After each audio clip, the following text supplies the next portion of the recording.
potential for a convention as such is vast.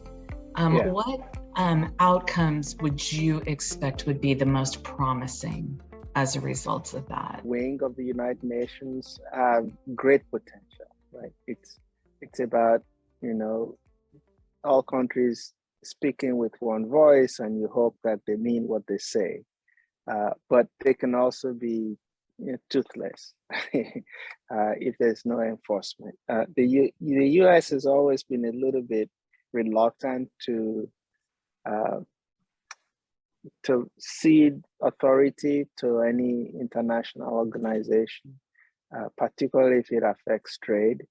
So I think in terms of electronic waste, the biggest challenge is balancing what would protect people from the toxic impacts with the kinds of jobs that are requested and wanted by people who may not have alternatives. So how can you create a law that maybe allows international trade in used electronic products for repair, refurbishment, dismantling, but create a mandate for safety, right, that involves how things are manufactured. When we take something like cobalt, you may have read about the life cycle of cobalt. About 50% of the resources for cobalt come from artisanal mining in Democratic Republic of Congo, and children and women, because it's an important job, but we also need it for electronic products. It's not yet profitable to recycle and extract cobalt from waste materials. That's why we still rely on the mines. But if we were to say we don't want child labor, we don't want these dangerous conditions, we have to replace the jobs, let's say, with mining e-waste for cobalt in a way that's safe, because that can be a controlled environment. We have the resources to do so, and it reduces reliance on raw mining, which is very dangerous, to a more controlled situation that still guarantees employment for those who are doing it. So I think the United Nations Basel Convention in the first go was, the Basel Action Network, which is a non-profit organization, was going for, let's just ban electronic waste trading, but it's not that simple, right? Because then you replace that with other risks and difficulties for people who need the jobs. So the best outcome, in my view, is working with International Labour Organization, the World Health Organization, and the large multinational companies, Hewlett-Packard, Apple, Microsoft, to really think long-term life cycle from the mines to the waste, and not just looking at the materials, looking at the people involved in all that supply chain, right? We often just look at chemicals and materials in our life cycle assessments, but it's human lives as well. Isn't that the truth? So like you mentioned that if we could reduce our reliance on the mining of the raw materials and perhaps rely more on the recovery at the other end, do you think we would have enough? Oh, I guess this example. Yeah, there have been estimates now, maybe a few papers that show that it's actually more profit. There's more gold in e-waste than in natural ores. you could Good example. Yeah. So there is enough now. Having that strategy, I don't want to make it sound like it's easy to do.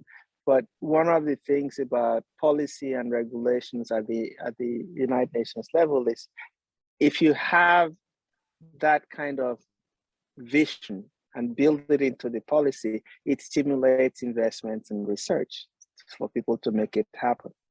Right. So there is definitely enough in electronic waste to get back all the cobalt, all the rare earth, neodymium, and all those things that we use. The companies that will invest in making it profitable first scared about environmental regulations in the US. I mean, we don't have a smelter in the US that can do that. Europe has one, Canada has maybe two, because we sort of, I'm for environmental regulations, but we also need to consider the alternative to just not making it easy for people to invest in that technology, right? So when Apple creates a robot, which is a multi-million-dollar robot to take apart a mobile phone in 5 minutes, it costs a lot of money to do that, research and development. But they only have one, maybe two of those robots, and it's just like a show, right, that we can do it. Mm-hmm. But the incentive to really make it so that we can show you don't need to go to mines, to digging up earth for many of these products, right, of these materials, of metals. We can really invest in recovery, but you also have to bring people along to not just store their gadgets in the drawers or put them in landfills, right? We have to have a system for collection and centralize, where the raw waste products go. And what one of the papers that we did was on using blockchain technology to track, because part of the reason the electronics industries are reluctant is that they feel they will lose money. I don't really get it, right? But even repairing your phone, Apple only recently, just a few months ago, allowed third parties to repair their phones, right? Because they're worried that that they'll lose money to these third parties. But instead, what we have is, your battery is gone, the whole thing is not worth it anymore, and people just throw it out. So we could create a system where recovery is supported by industry, manufacturers, third parties do repair, take it apart, what they can't reuse, put it in a bin for smelting and recovery of these metals. It sounds so altruistic and possible. And I've got this voice in my head saying, yeah, this isn't going to happen. It's not, but so there's I admire it. Like I want to be in that camp right now and believe that this is a potential. I think about the plastics industry, right, with all the single-use bottles and Coca-Cola. Yeah, I know. And it's like they were supposed to recycle it and pass that on to consumers as it's our responsibility. Yeah. So, it's a good example of things not to do, perhaps. so as you know, there's a debate about whether self-regulation is the way to go or top-down regulation. And we've experimented with so many things, even paper, right, and plastics. But when China decided not to take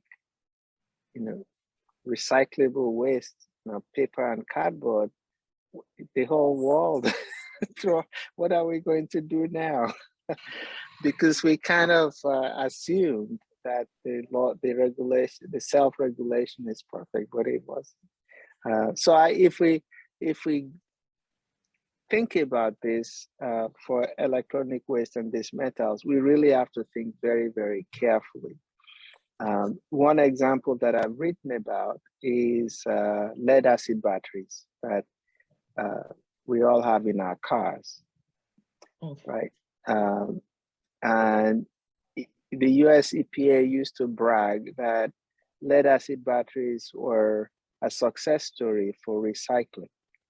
If you take your old battery back to Sears Automobile Center. They give you $10 rebate, and it was like 95% take back. But then California had 2 lead acid battery recycling facilities, and one of them, they're both in Los Angeles, and one of them created such a big problem with pollution in the Los Angeles area that Governor Brown had to put, I think, $150 million for cleanup operations, and it finally collapsed and they filed for bankruptcy. And the second one also got, they couldn't cope. And so now we don't have any way to recover lead acid batteries, take the lead out and all those things. So we ship them internationally. I know, create problems elsewhere. But it's because, we have strong environmental policies at the national level. It's not coordinated with international policies, and we don't invest enough in the kinds of technology that will really make them safe. Because it's expensive, but industry needs capital, but they also can reduce their profit margin by a little bit just to make it better for everyone. That answer, I appreciate it. What do you think is just vitally important for today's young students to appreciate about just this issue of these heavy metals out there? Yeah, unfortunately, most metals are more dangerous for young people during their development stages. That minimizing or preventing exposure for young people is critical. The responsibility, of course, is mostly on the adults. But in terms of a throwaway society that we have, a lot of young people they get it, and I think they want to be responsible. I have iPhone 7, and people make fun of me. it's I'm fumbling with how to copy and paste and all of that on my phone. But if you can keep your phone for 1 or 2 more years, it reduces that accumulation of waste and the metals that go into it. So I think that's one way. It doesn't. I mean, Apple is one of the richest companies in the world. Microsoft too, Google. I mean, they're all doing well. If they only sell, you one phone in 4 years, they're not gonna go bankrupt. It will affect their bottom line, but I think they will cope and they will figure out other ways. If they support repair and refurbishment, if you have a little, chip, you don't need to go get another one, or they have a place for you to fix it, not offer to give you a new one. And I think young people can push for those kinds of, they can practice it personally and then push for companies to be more responsible in that way. And then just education is power, as we've seen with social networks and the kind of work that you're doing. Of course, I think more people will read it and understand the challenges, but also that without confronting those challenges now, it will only get worse, right? We'll want more and more, faster and faster phones, and more apps, and we'll get new physical phones to replace the old ones more quickly. Eventually, we'll mine the earth to the point where we don't have any more to mine.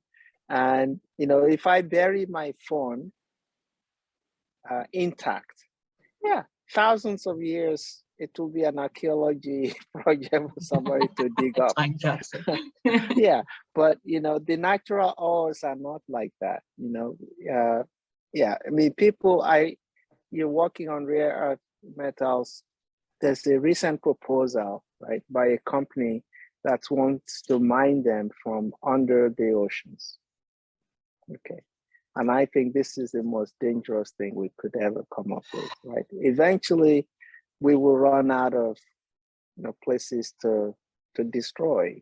And we shouldn't get to that point before we start doing recycling. And so for young people, if you can travel 2 miles to put your phone in a place that guarantees safe recycling and recovery, take that effort and do it.